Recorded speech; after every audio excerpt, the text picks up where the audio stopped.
మా latest videos కోసం మా ఈ తెలుగు న్యూస్ ఛానల్ సబ్స్క్రైబ్ చేసి గంట సింబల్ యాక్టివేట్ చేసుకోండి. రేపు పుష్య శనివారం త్రయోదశి తిథితో కలిసి వచ్చింది. శనివారం త్రయోదశి తిథితో కలిసి వస్తే దానిని శని త్రయోదశి అని అంటారు. ఇది పుష్యమాసంలో రావటం చాలా అరుదు. ఎందుకంటే పుష్యమాసం అంటే శనీశ్వరుడి మాసం. శని త్రయోదశి కూడా శనిదేవుడికి ఎంతో ఇష్టమైన రోజు. ఈ శని త్రయోదశి పుష్యమాసంలో వస్తే దానికి అధిక శక్తులు ఉంటాయని శాస్త్రాలు చెప్తూ ఉన్నాయి. కనుక ఈ పుష్య శని త్రయోదశి రోజు సాయంత్రం 5:16 నుండి 6 గంటల మధ్యలో ఇంట్లో ఇది వేసి దీపం పెడితే చాలు, మీ జీవితం మారిపోతుంది. శనీశ్వరుడే ఐశ్వర్యాన్ని ఇస్తారు. శని దోషాలు పోతాయి, గ్రహ దోషాలు పోతాయి. జన్మల పుణ్యంతో కోటీశ్వరులుగా మారిపోతారు. మీ సంపాదన పెరుగుతుంది, చక్కటి అభివృద్ధి ఉంటుంది. జాతక దోషాలు పోతాయి. వెంకటేశ్వర స్వామి వారి అనుగ్రహం కూడా సంపూర్ణంగా కలుగుతుంది. కాబట్టి శని త్రయోదశి రోజు ఈ విధంగా దీపం పెట్టండి. ఆ దీపంలో ఈ వస్తువును వేయండి. శని త్రయోదశి రోజు ఇలా దీపం పెట్టడం వలన చాలా అద్భుతమైన ఫలితాలు వస్తాయి. అటు శనిదేవుడి అనుగ్రహం కలుగుతుంది, ఇటు వెంకటేశ్వర స్వామి వారి అనుగ్రహం కూడా లభిస్తుంది. ఎందుకంటే శని త్రయోదశి అనేది శనిదేవుడికే కాదు, వెంకటేశ్వర స్వామి వారికి కూడా ఎంతో ప్రీతికరమైనది. ఇలాంటి అద్భుతమైన రోజున ఇది వేసి దీపం పెడితే జాతక దోషాలతో పాటు అనేక రకాల ఇబ్బందుల నుండి కూడా బయటపడతారు. పట్టిందల్లా బంగారం అవుతుంది, ఐశ్వర్యం వస్తుంది, సంపాదన పెరుగుతుంది. మరి ఇంతకీ ఈ శని త్రయోదశి రోజు ఏం వేసి దీపం పెడితే జాతక దోషాలు పోతాయి, కోటి జన్మల పుణ్యంతో కోటీశ్వరులుగా మారుతారు అనే విషయాన్ని ఇప్పుడు మనం ఈ వీడియోలో వివరంగా తెలుసుకుందాము. ఫ్రెండ్స్, అంతకన్నా ముందు ఈ వీడియోకి ఒక లైక్ కొట్టి మా ఛానల్ని కూడా సబ్స్క్రైబ్ చేసుకోవటం మర్చిపోవద్దు. ఈ శని త్రయోదశి రోజు ఎవరైనా సరే సాయంత్రం చీకటి పడిన తర్వాత గుమ్మానికి ఇది కడితే బాధలు, కష్టాలు, దోషాలు అన్నీ కూడా తొలగిపోతాయని పండితులు చెప్తూ ఉన్నారు. మరి ఏం కట్టాలంటే ఈ శని త్రయోదశి రోజు చక్కగా ఒక ఎర్రటి వస్త్రం తీసుకోండి. ఆ వస్త్రంలో ఒక ఇనుప మేకును వేయండి. అలాగే ఒక పీచు తీయని కొబ్బరికాయను, 5 నల్ల గవ్వలను కూడా వేయండి.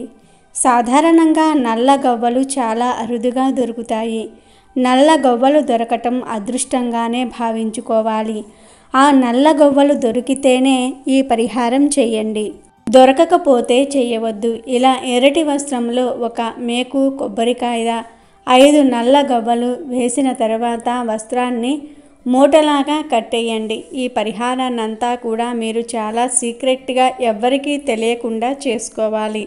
అంటే ఇంట్లో వారికి తెలిసినా పర్వాలేదు, బయట వారికి ఎవ్వరికీ కూడా చెప్పకూడదు. గవ్వలు, కొబ్బరికాయ, మేకును మూటలాగా కట్టి ఆ మూటను మీ ఇంటి మెయిన్ డోర్ బయట పైన కట్టండి. సాయంత్రం 7 తర్వాత అంటే చీకటి పడిన తరువాత మాత్రమే ఈ పరిహారం చేయండి.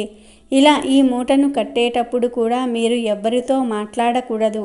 మిమ్మల్ని బయటవారు ఎవ్వరూ కూడా చూడకూడదు. శని త్రయోదశి రోజు ఈ విధంగా గుమ్మం దగ్గర ఈ పరిహారం చేస్తే జాతక దోషాలు, కష్టాలు పోయి మీరు కుబేరులుగా మారుతారు. చాలా చక్కటి ఫలితం కలుగుతుంది. కాబట్టి మీరు కూడా శని త్రయోదశి రోజు గుమ్మానికి ఈ మూటను కట్టండి. సమస్యలను తొలగించుకొని సంతోషంగా జీవించండి. వీడియోలోకి వస్తే శనివారం అంటే వెంకటేశ్వర స్వామి వారికే కాదు, శనిదేవునికి కూడా ఎంతో ఇష్టం. శనిని విష్ణు భక్తాయ అని శని అష్టోత్తరంలో చదువుతూ ఉంటాం. ఎందుకంటే ఆయన శ్రీ మహావిష్ణువు యందు పరమభక్తి కలిగిన వాడు. శనివారం నాడు శ్రీహరిని కానీ లేదా వెంకటేశ్వర స్వామి వారిని కానీ భక్తితో పూజించే వారి ఇంట్లో శని ప్రసన్నుడై ఉంటాడు.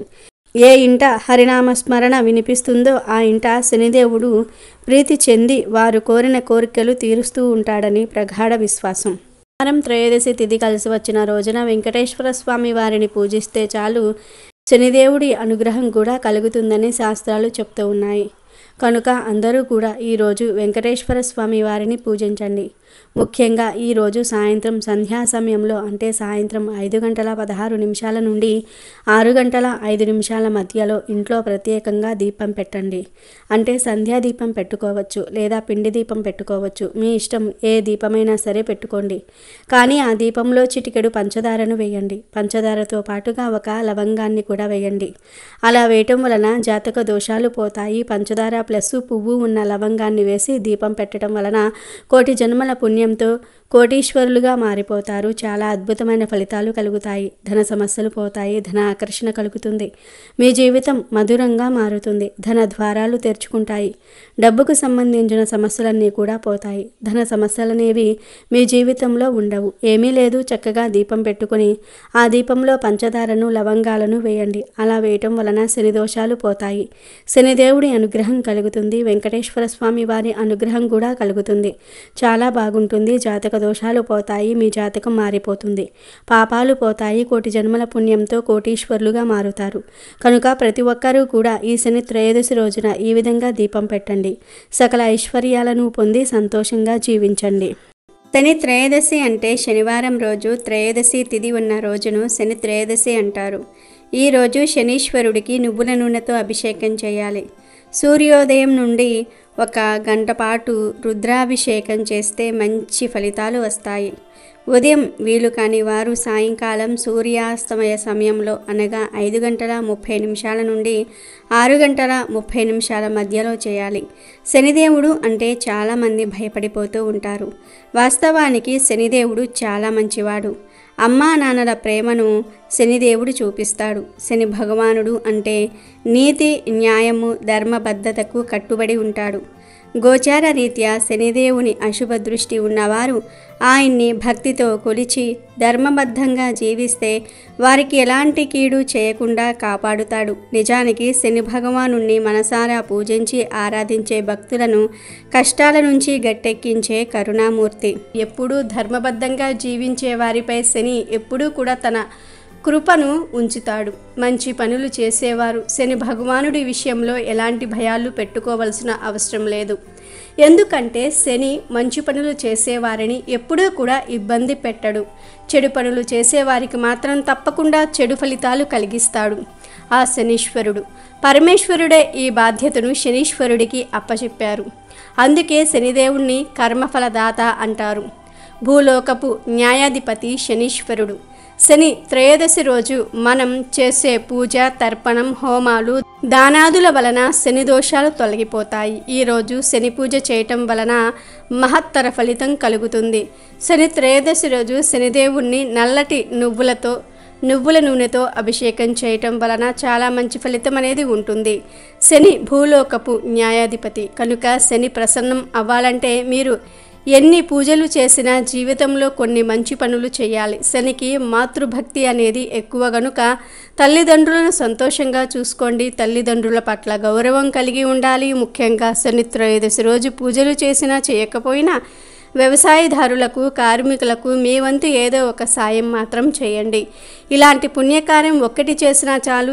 శనిదేవుడు నిరంతరం మీకు అనుకూలంగా ఉంటాడు. ఐశ్వర్యాన్ని కలిగిస్తాడు. ఎంతో శక్తివంతమైన ఈ శని త్రయోదశి రోజు ఇనుము, ఉప్పు, నువ్వుల నూనెను ఎవరి దగ్గర నుండి చేతితో తీసుకోకూడదు. అలా తీసుకుంటే మీకు శని దోషాలు సంక్రమిస్తాయి. జన్మాంతం శని మిమ్మల్ని పట్టి పీడిస్తాడు. కష్టాలను కలగజేస్తారు. ఎందుకంటే ఇనుము, ఉప్పు, నువ్వుల నూనెలో శనీశ్వరుడు ఉంటాడు. కావున శని త్రయోదశి రోజు ఎట్టి పరిస్థితుల్లోనూ ఈ వస్తువులను ఎవ్వరి దగ్గర నుండి తీసుకోవద్దు. కానీ ఈరోజు ఈ వస్తువులను ఎవ్వరికైనా సరే దానం ఇస్తే మాత్రం చాలా మంచిది. మరి మేము నువ్వుల నూనె దానం ఇస్తే ఎవరు తీసుకుంటారు అనే సందేహం రావచ్చు. ఈ శనిదానాలు తీసుకునే శక్తి కొందరికి మాత్రమే ఉంటుంది. మీకు దగ్గరలో గుడిలో ఉండే పండితులను అడిగి అలా శనిదానాలు తీసుకునే వారి వివరాలు తీసుకుని వారికి శనిదానాలు చేయండి. అంతేగాని ఈరోజు ఇనుము, ఉప్పు, నువ్వుల నూనెను ఎవ్వరికి పడితే వారికి ఇవ్వవద్దు. ఎవ్వరి దగ్గర నుండి కూడా తీసుకోవద్దు. అలాగే ఈ శని త్రయోదశి రోజు పొరపాటున కూడా శనిదేవుణ్ణి పదే శని అని పిలవకండి. శనీశ్వరుడు అని సంబోధించండి. శనిదేవుణ్ణి పదే శని అని పిలిస్తే ఆయనకు నచ్చదు. కానీ శనీశ్వరుడు అని పిలిస్తే ఐశ్వర్యం కలిగిస్తాడు. పరమేశ్వరుడు, వెంకటేశ్వరుడు ఇలా ఈశ్వర శబ్దం ఉన్న దేవుళ్ళు ఐశ్వర్యాన్ని కలిగిస్తారు. శనిదేవుణ్ణి కూడా శనీశ్వరుడు అని సంబోధిస్తే ఆయనే సకల ఐశ్వర్యాలను ప్రసాదిస్తాడు. అసలు శనిదేవుడికి ఈశ్వరుడు అనే శబ్దం ఎలా వచ్చిందో తెలిపే కథ కూడా ఒకటి పురాణాల్లో ఉంది. ఒకనాడు శనిదేవుడు శివుణ్ణి దర్శించుకోవడానికి కైలాసము వెళ్ళి పార్వతీ పరమేశ్వర్లను దర్శించి భక్తితో ప్రార్థిస్తాడు. అప్పుడు శివుడు శనిదేవుణ్ణి విధి ధర్మమును పరీక్షించాలని నువ్వు నన్ను పట్టగలవా అని ప్రశ్నించాడు. అందుకు శని మరునాటి సూర్యోదయం నుండి సూర్యాస్తమయ కాలం వరకు శివుణ్ణి పడతానని చెప్పి వెళ్ళిపోతాడు. ఇక ఈశ్వరుడు శని తనను పట్టకుండా ఉండాలని చెప్పి తరువాతి రోజు ఉదయం నుండి సాయంత్రం వరకు బిల్వ వృక్షము రూపము ఎత్తి ఎవ్వరికీ కనిపించకుండా ఉండిపోయాడు. ఈశ్వరుడి జాడ తెలియక పార్వతీదేవితో సహా దేవతలందరూ కూడా ముల్లోకములను వెతికారు. వారిలో ఎవ్వరికీ ఈశ్వరుడి జాడగాని శనిదేవుని జాడగాని తెలియలేదు. ఆనాటి సూర్యాస్తమయం సంధ్యాకాలము గడిచిన తర్వాత ఈశ్వరుడు బిల్వవృక్షము నుండి తన నిజరూపంతో బయటకు వచ్చిన మరుక్షణమే శనిదేవుడు అక్కడ ప్రత్యక్షమయ్యాడు. అప్పుడు ఈశ్వరుడు నన్ను పట్టుకోలేకపోయావే అని శనిని ప్రశ్నించాడు. దానికి శనిదేవుడు శివుడికి నమస్కరించి, ఓ పరమేశ్వర, నేను మిమ్మల్ని పట్టటం వలనే కదా లోకారాధ్యుడు అయిన తమరు బిల్వ వృక్షరూపంగా ఒక్కరోజు ఉన్నారు అని అన్నాడు. అప్పుడు శివుడు శనిదేవుని విధి నిర్వహణకు భక్తి ప్రవర్తులకు మెచ్చి, ఈశ్వరుడినైన నన్నే కొద్ది కాలము పట్టి నాతోనే నీవు నివసించి ఉన్నావు కాబట్టి ఈ రోజు నుండి నీవు శనీశ్వరుడు అను పేరుతో ప్రసిద్ధి పొందుతావు. శనిదేశము ఉన్నవారు దోష పరిహారార్థము నన్ను బిల్వ పత్రములతో పూజిస్తే దోష నివృత్తి కలుగుతుంది అని అభయమిచ్చారు.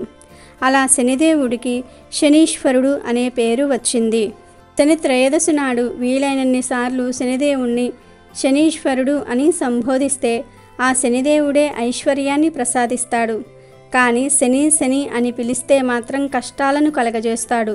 కనుక అందరూ కూడా శని త్రయోదశి సందర్భంగా ఈ నియమాలను పాటించండి. వీడియో నచ్చితే లైక్ చేయండి, షేర్ చేయండి, బట్ సబ్స్క్రైబ్ చేసుకోవడం మర్చిపోవద్దు.